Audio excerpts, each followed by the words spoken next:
सलमान साहब, मईशत की बहाली का ख्वाब क्यों हकीकत नहीं बन पा रहा? देखें मरियम, इसी साल मार्च में हमारे मौजूदा मशीर ख़जाना जिन IMF की शराइत को मईशत का भट्टा बैठाने के मुतरादिफ करार दे रहे थे, अब वो मुआहदा करके आई हैं और मुआहदा हो गया है। अच्छा, लेकिन इस पे दस्तखत कब होने हैं? 12 जनवरी को उनकी एग्जीक्यूटिव काउंसिल में। शराइत क्या है कि ये शराइत सारी आपके पार्लियामान में पास होनी है। उसमें ये स्टेट बैंक की खुद मुख्तारी का भी जो कानूनी तहफ़्फ़ुज़ हासिल किया जा रहा है, ये सब कुछ पार्लियामेंट में होना है। और आज शहबाज शरीफ साहब ने जिस क़यामत खेज़ महंगाई का जिक्र किया है जो 1 दिसंबर से आने वाली है, हुकूमत को तो छोड़ें, लेकिन हुकूमत ने तो अपने हाथ पाँव छोड़ दिए हैं IMF पे। तो ये बड़ा इम्तिहान है इस पार्लियामेंट का, जिस पार्लियामेंट को हम कहते हैं कि ये 22 करोड़ अवाम की नुमाइंदा पार्लियामेंट, और इस नुमाइंदा पार्लियामेंट ने पाकिस्तान के अवाम को दरपेश मसाइल और मुश्किलात का सद्देबाब करना है, उन्हें रिलीफ फराहम करना है। ये अगले हफ्ते वहाँ पर पेश होना है और पार्लियामेंट से मंजूरी के बाद वो उन्होंने आपको 1 अरब 5 लाख डॉलर्स देने हैं अपनी एक किस्त के लिए। और फिर कहा जा रहा है जी अवाम पर, अभी मैं कुछ देर पहले 7 बजे के प्रोग्राम में एक हुकूमती तर्जुमान कह रहे थे कि अभी आपको पेट्रोलियम में रिलीफ $13 की कमी हुई है, लेकिन पाकिस्तान के अंदर इस मुआहदे के तहत पेट्रोलियम की कीमतों में भी इजाफा होना है, बिजली की कीमतों में भी इजाफा होना है, और जो 350 अरब GST है उसमें जो इस्तिस्ना था वो भी ख़त्म करने के लिए जा रहे हैं। महंगाई का एक बड़ा तूफान है जो इस पार्लियामेंट के लिए इम्तिहान है। अगर ये पार्लियामेंट पाकिस्तान के अवाम की नुमाइंदा है तो फिर रोका जाए इस सारे मामले को, कि अगर आप अपना पाकिस्तानी अवाम का गला IMF को दे रहे हैं और उनकी छुरी से वो इसको करने की कोशिश कर रहे हैं, तो फिर ये मैं समझता हूँ कि ये पार्लियामेंट अगर इस मुआहदे को इसकी मंजूरी देती है तो फिर इनकी क्रेडिबिलिटी के आगे भी बहुत बड़ा इम्तिहान। डॉक्टर साहब, आपको क्या लगता है कोई रिलीफ का इम्कान है आवाम के लिए? देखिए, आप अगर रिलीफ देने के काबिल होते तो IMF के पास क्यों जाते हैं? सिंपल है, जब आप कर्जे लेते हैं, कर्जे आपको फ्री खाते में कोई नहीं देता। और ये IMF हमेशा सिर्फ पाकिस्तान से ये सलूक नहीं कर रहा, ये जहाँ भी जाता है, जहाँ भी इनके पास जाते हैं, वो इकोनॉमिक रिस्ट्रक्चरिंग की बात करता है और पाकिस्तान से भी ये बात कही है।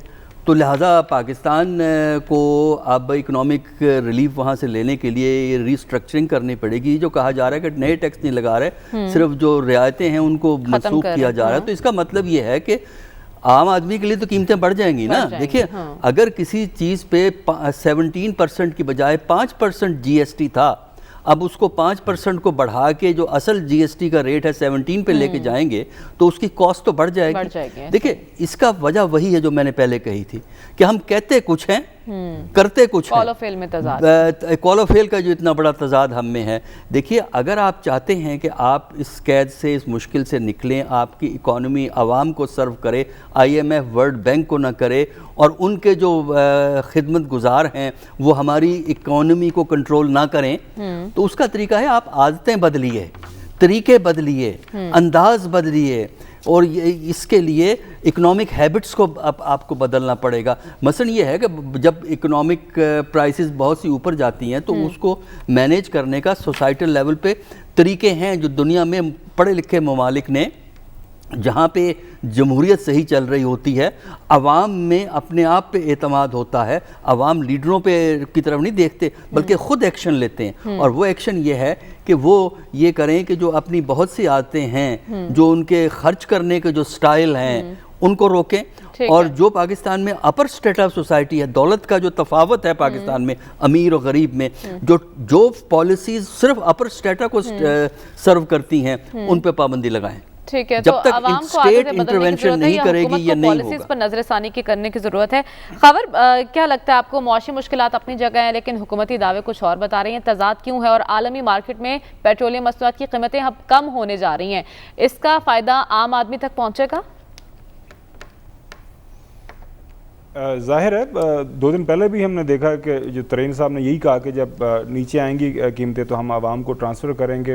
वो जो रिलीफ है, मसला सिर्फ खाली तेल की कीमतों का नहीं है। मुल्क के अंदर ज़ाहिर है आपकी मईशत पिछले 3-4 साल से डिप्रेशन के अंदर है, उसके कुछ एक्सटर्नल जो है मुहरकात तो हैं ही हैं इंटरनेशनली, जो भी आफ्टर कोविड, लेकिन इंटरनली जो हम चीज़ें देखते हैं ना कि जो हुकूमत के करने की हैं, जिस बात की तरफ डॉक्टर साहब ने इशारा किया है, वो डिस्ट्रीब्यूशन ऑफ वेल्थ है ना between the rich and the poor, उसके अंदर काफ़ी ज़्यादा तफरीक आ गई है।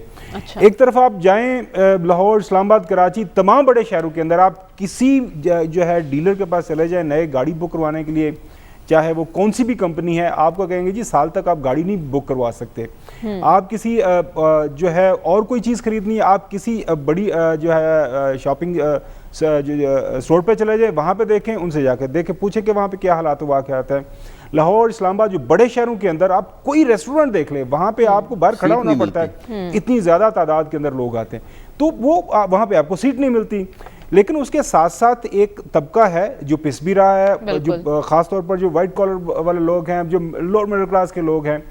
देहात में मैंने जिस तरह भी जिक्र किया, वहाँ पे रूरल इकोनॉमी के अंदर जो पैसा इंजेक्ट हुआ है, वहाँ पे कदरे बेहतर चीज़ें हुई हैं, पर इवन देन जो हुकूमत के जो है करने के काम अभी तक हम देख रहे हैं कि वो अभी उसके अंदर काफ़ी ज़्यादा प्रॉब्लम्स हैं। और बाकी मांदा जो हुकूमत के टाइम रह गया है इमरान खान साहब के पास 19-20 महीने, वाहिद चैलेंज है वो एक ही है, हुकूमत खुद मान रही है इन्फ्लेशन है, जो इन्फ्लेशन की वजह से जाहिर है वो लोग जिनकी क़ुव्वत ख़रीद ऑलरेडी जो है कम हुई थी, उनके लिए मसाइल जाहिर बात है। अर्बन एरियाज़ के अंदर इसकी जो शिद्दत ज़्यादा से ज़्यादा इसको महसूस किया जा रहा है। मेरे ख्याल में वक्त कम, मुकाबला सख्त और 2023 के जब इंतखाबात हैं, वहाँ पे खान साहब से सिर्फ एक ही सवाल पूछा जाना है और कोई सवाल नहीं पूछा जाएगा कि आपने हमारे साथ पिछले 5 साल के दौरान क्या किया। ठीक है, हुकूमत को इतराफ़ तो है और एतराफ़ भी कर रही है कि मसला अफरात ज़र का है, इसको काबू पाने के लिए क्या आइंदा 2 सालों में कोई इक़दामात होते नजर आएंगे? इसी पर बात होगी इस ब्रेक के बाद। Stay with us.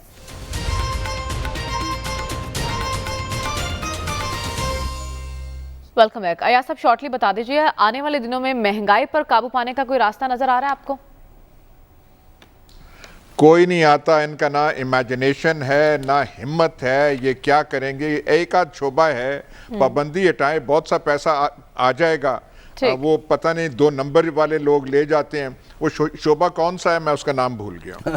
ठीक है, हम समझ गए। देखें, महंगाई में आप उसके खात्मे के इम्कान की बात कर रही है। महंगाई का नया तूफान आ रहा है दिसंबर के अंदर, और आपकी पार्लियामेंट ने कि बिल पास करना है। ठीक है, देखिए, महंगाई आपकी कौम के लिए और इन सियासी जमातों के लिए। महंगाई रोकने का तरीका सिर्फ यही है कि अवाम उन चीज़ों का बाइकआउट करें जिसकी कीमतें ज़्यादा हैं, और हुकूमत जो है वो बड़ी बड़ी जो गाड़ियां हैं और बड़े बड़े जो अखराजात हैं उन पर पाबंदी लगाए, अफसरों की रियायतें कम करें। ठीक है खावर,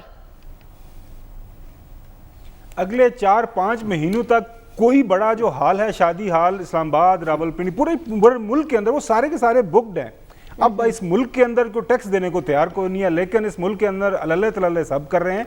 मेरे ख्याल में वो कहते हैं ना कि आवाम को भी अपनी आदात में कोई नजरसानी की जरूरत है और हुकूमत को भी अपनी पॉलिसीज पर नजरसानी की जरूरत है। आज के प्रोग्राम से हमें इजाजत दीजिए, आपसे इंशाल्लाह मुलाकात होगी कल। अल्लाह हाफिज।